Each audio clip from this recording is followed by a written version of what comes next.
تو اس کے پیچھے 10 بندے اور کھڑے ہوں گے. یعنی ایک کو پکڑ لیتے ہیں دوسرا آئے گا, دوسرے کو پکڑ لیتے ہیں تیسرا آئے گا, تیسرے کو پکڑ لیتے ہیں یا کیسز بنا دیتے ہیں چوتھا آئے گا, چوتھے کو بلیک میل کر لیتے ہیں, ڈرا لیتے ہیں, ویڈیوز بنا لیتے ہیں, پانچواں آئے گا, چھٹا آئے گا, ساتواں آئے گا. 10 بندے ایک ایک کر کے عمران خان نے کہا کہ ہم کھڑے کریں گے اور یہ سارے کورنگ کینڈیڈیٹس ہوں گے. اور پھر خان نے جو پیغام بھیجا ہے وہ بڑا کلیئر ہے اپنے وکلا کے ذریعے. انہوں نے کہا کہ سندھ کے اندر بھی جائیں گے, اس دفعہ زرداری کے جو اپنا حلقہ ہے وہاں تک جائیں گے, یعنی بالکل ان کے گھر تک جائیں گے, اور کوئی پورے ملک میں کوئی حلقہ, کوئی جگہ, کوئی محلہ, کوئی سیٹ ہم نے خالی نہیں چھوڑنی, چاہے صوبائی ہو یا چاہے قومی اسمبلی کی ہو. پورے ملک میں تحریک انصاف کے نوجوان جائیں گے اور نوجوان انتخابات لڑیں گے. اس دفعہ یہ بھی ڈیسائیڈ ہو گیا ہے کہ کسی بھی پرانی قیادت کو, ظاہر انڈر گراؤنڈ ہے, بہت ساروں کے ایون شناختی کارڈ ان کے معطل کرنے کی ایک مہم جاری ہے, تو بہت سارے تحریک انصاف کی جو قیادت ہے ساری پرانی, وہ انتخابات نہیں لڑ سکے گی. لہٰذا پوری ایک کھیپ آئے گی پولیٹیشنز کی, نئے پولیٹیشنز, ینگسٹرز, 30 سال کا, 32 سال کا نوجوان, 28 سال کا نوجوان, 35 سال کا نوجوان, ایک نئی کھیپ آئے گی جو کہ پاکستان کی middle class, lower middle class سے اٹھ کر آئے گی, جو انتخابات کے اندر حصہ لے گی. تو پہلی دفعہ پاکستان کے جو پولیٹیکل ڈائنامکس ہیں مکمل طور پر چینج ہونے والے ہیں, اور جس طرح سے کریک ڈاؤن تحریک انصاف کے اوپر ہوا ہے, ایسا محسوس ہو رہا ہے کہ وہ فائر بیک کر رہا ہے, وہ پیچھے مڑ گیا ہے, بیک فائر کر رہا ہے, اور ان کے لیے عذاب بن گیا ہے. چونکہ ایک طرف تو وہ پولیٹیشین کھڑا ہوگا جسے 80 سال ہو گئے, جسے 70 سال ہو, جیسے خواجہ آصف صاحب ہیں, احسن اقبال صاحب ہیں, یعنی وہ پرانے گھاگ قسم کے, خورشید شاہ, وہ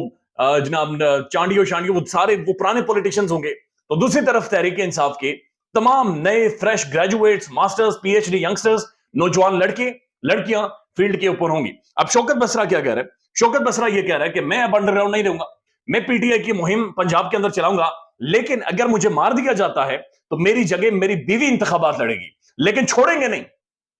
اب یہ عجیب ٹکر ہو گئی ہے, یعنی اتنا مار دیا تحریک انصاف والوں کو, اتنا مارا ہے, اتنا نتھیڑا ہے, اتنی ان کی تباہی کی ہے کہ اب یہ کہتے ہیں بس تھک گئے, یعنی مار کھا کھا کے تھک گئے, اب ہم نے باہر آنا, اب ہم نے نا ریٹیلیٹ تو نہیں کرنا, لیکن ہم نے کھڑے ہونا ہے,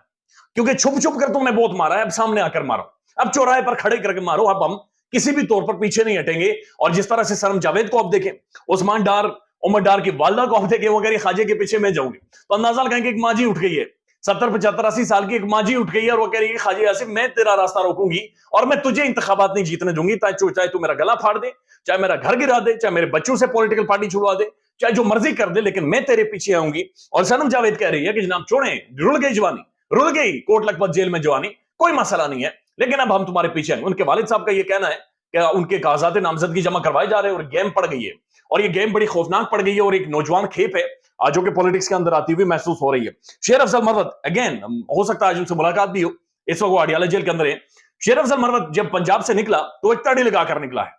پنجاب کے اندر وہ ایک نعرہ لگا کر نکلا. اس نے کہا ہے کہ میں واپس آؤں گا,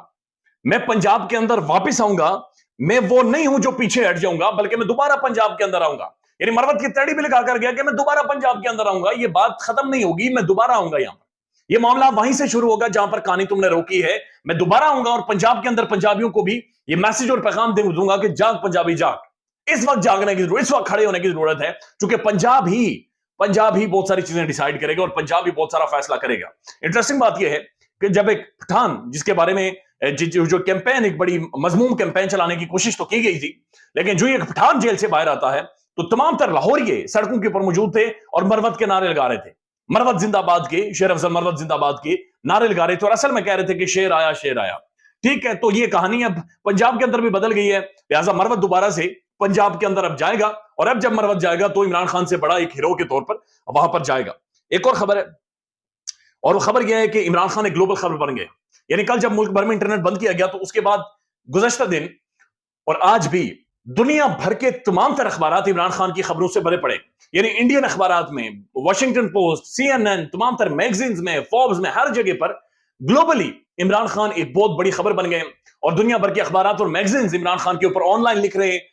جو ہارڈ کاپیز ہوتی ہیں وہاں پر عمران خان کی فرنٹ پیج کے اوپر تصویر لگی ہوئی ہے, اور عمران خان ایک گلوبل خبر بن گئی ہے. لہٰذا یہ ساری چیزیں اب ان کے پیچھے ان کو ہانٹ کرنا شروع ہو گئی ہیں, اور یہ کہانی پھنس گئی ہے, چیزیں بڑی مشکل ہو گئی ہیں. خیال رکھیے گا اپنا, اللہ حافظ.